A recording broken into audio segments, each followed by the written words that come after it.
जो आपका चैप्टर है अकाउंटिंग रेशियो, इस चैप्टर में से कौन कौन से क्वेश्चन आपके लिए इंपॉर्टेंट हो सकते हैं, किस किस टाइप से उनसे पूछा जा सकता है, उसके बारे में हम करेंगे।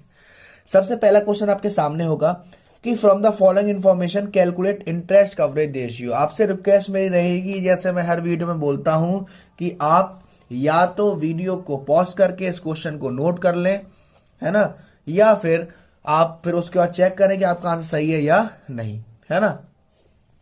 चलो अब देखो, हमें इसमें सबसे पहले क्या निकालना है, इंटरेस्ट कवरेज रेशियो करना है। लास्ट में कह रहा है will the interest coverage ratio change if company decide to redeem debenture 15 lakh. क्या, पहले सबसे पहले बात देखो,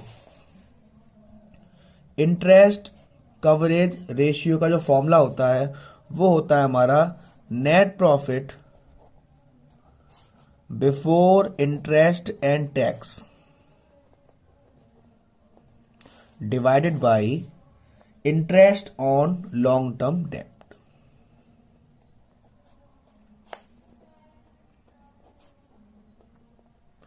ये हमारा फॉर्मूला होता है इंटरेस्ट कवरेज रेशियो का, है ना।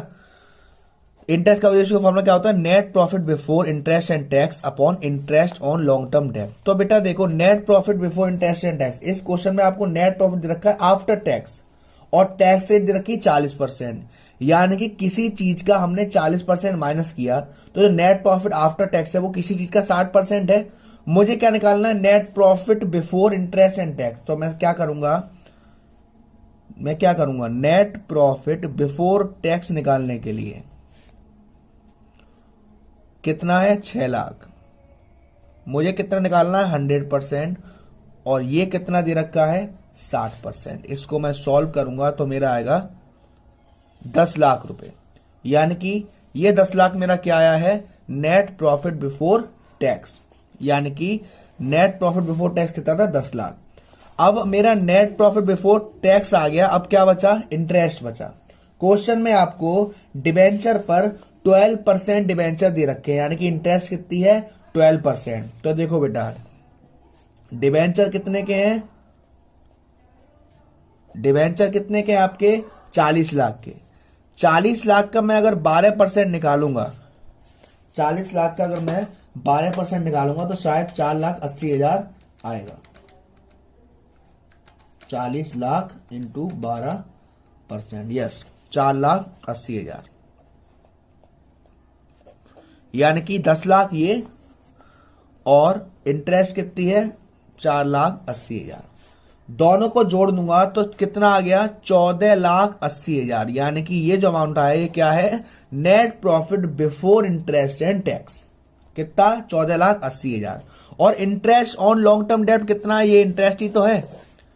लॉन्ग टर्म डेट यानी डिवेंचर पे पेमेंट कर रहे हो, इंटरेस्ट दे रहे हो, तो ये interest on long term debt ही तो है। तो यानी कि मैं फॉर्मूला लाऊंगा net profit before interest and tax, यानी कि 14,80,000 divided by interest on long term 4,80,000। तो मेरा क्या आएगा आंसर, 3.08। जब भी इंटरेस्ट कवरेज रेशियो निकालोगे टाइम्स में निकालोगे तो 3.08 टाइम्स आएगा। क्वेश्चन में कह रहा है कि कंपनी ने डिसाइड किया कि वो 15 लाख डिवेंचर रिडीम करेंगे।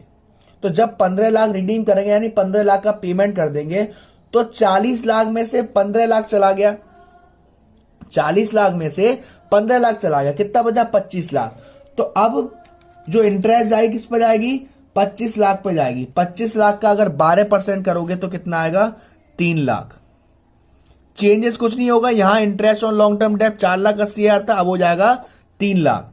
और नीचे यहां पे 4,80,000 था, यहां भी कितना हो जाएगा, 3 लाख, यानी कि 10 और 3 13 लाख डिवाइड बाय 3 लाख। तो आंसर आएगा आपका 4.33 टाइम्स।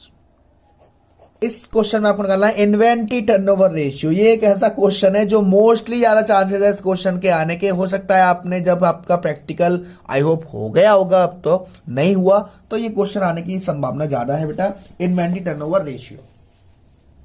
क्वेश्चन को सॉल्व करने से पहले मैं आपके सामने इन्वेंट्री टर्नओवर का फॉर्मूला लिख देता हूं। Inventory turnover ratio is equal to cost of revenue from operation divided by average inventory.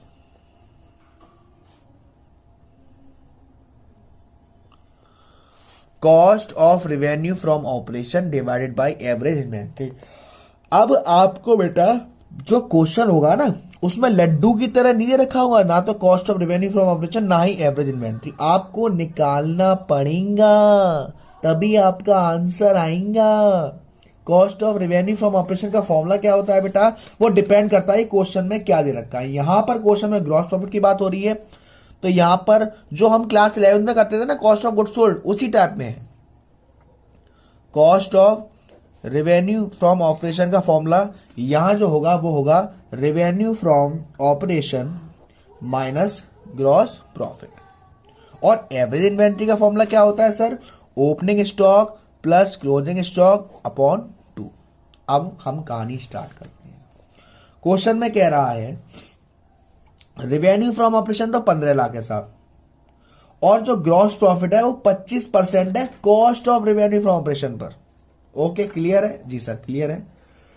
Inventory जो ओपनिंग की है वो 1/4 है किसकी, इन्वेंट्री एट द एंड की, और इन्वेंट्री एट द एंड जो है वो 20% है of revenue from operation. Sir ये तो बाउंस कर गया, सर के ऊपर से निकल गया, समझ में नहीं आया। तो बेटा देखो बारी बारी समझना, इन्वेंट्री एट द एंड है 20% किसकी, रेवेन्यू फ्रॉम ऑपरेशन की, और रेवेन्यू फ्रॉम ऑपरेशन कितना है 15 लाख, तो यानी कि क्लोजिंग स्टॉक में निकालूंगा तो 20% ऑफ 15 लाख,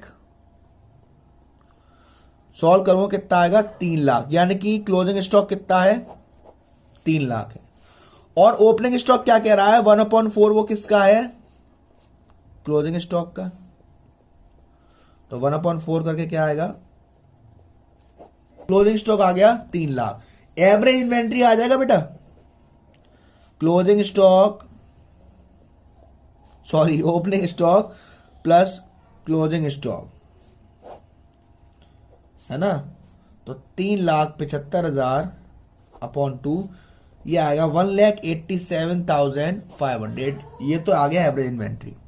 अब आपसे कह रहा है कि जो आपका ग्रॉस प्रॉफिट है वो 25% है cost of revenue from operation पर, और cost of revenue from operation आपको दे नहीं रखा, तो मैंने लेट कर लिया कि लेट जो हमारा cost of revenue from operation है वो 100 है, और ग्रॉस प्रॉफिट कितना है 25% किस पर, इस पर, यानी कितना 25, यानी कि रेवेन्यू फ्रॉम ऑपरेशन जो है वो 125 ही तो है, 100 कॉस्ट शामिल है उसमें और 25 का ग्रॉस प्रॉफिट शामिल है।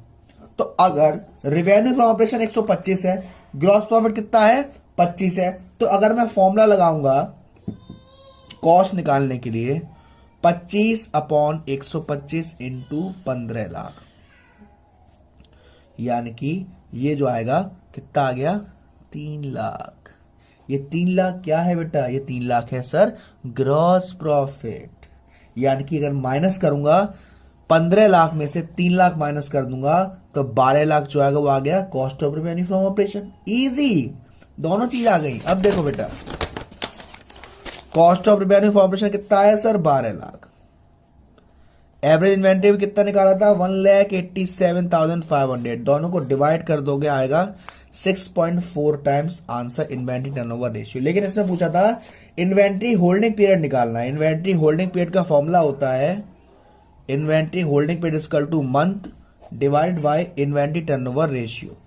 मंथ यहां पे 12 लेंगे और आंसर कितना आया था 6.4, यानी कि आएगा 1.875 मंथ, जिसको हम 1.9 मंथ अप्रॉक्स लिख सकते हैं। काफी अच्छा क्वेश्चन था, उम्मीद करूंगा कि इस क्वेश्चन को अपने आप भी एक बार 2 बार ट्राई करिएगा आप लोग, है ना। नेक्स्ट तो सबसे पहले मैं आपको बताऊंगा कि प्रोप्राइटरी रेशियो का फॉर्मूला क्या होता है बेटा। प्रोप्राइटरी रेशियो का फॉर्मूला होता है share holder funds upon total assets into 100।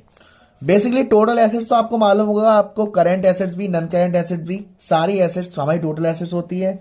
Share holder fund आपको मालूम है शेयर कैपिटल, आपकी equity share, preference share, reserve surplus, ये सारा हमारे शेयर होल्डर फंड्स में आता है ना।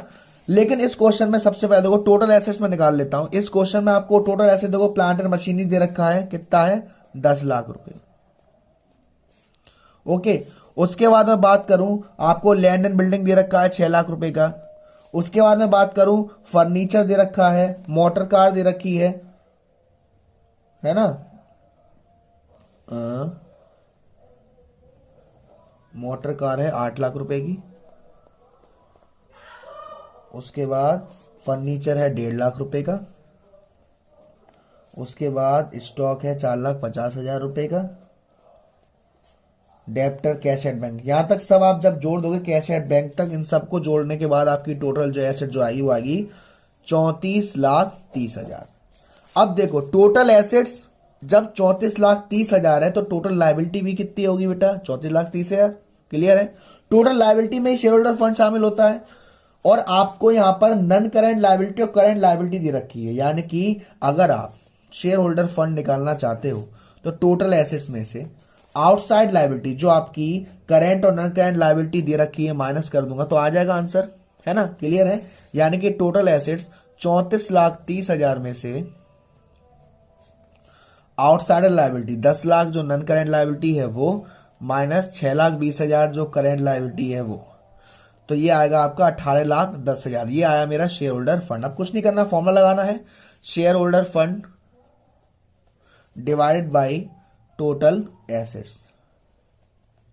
ये सॉल्व करके इनटू 100 आंसर आएगा आपका 52.77%। तो ये कुछ क्वेश्चंस हैं जो अकाउंटिंग रेशियो के इंपॉर्टेंट हो सकते हैं आपके लिए। बेसिकली और इंपॉर्टेंट मैं बताना चाहूं तो जो करंट रेशियो है, क्विक रेशियो है, डेब्ट इक्विटी रेशियो, इस टाइप के क्वेश्चन इंपॉर्टेंट है। बाकी और इंपॉर्टेंट क्वेश्चन मैं वीडियो के एंड में अटैच कर दूंगा, आप लोग प्रैक्टिस करना, नहीं आया तो आप लोग मुझसे पूछ सकते हो।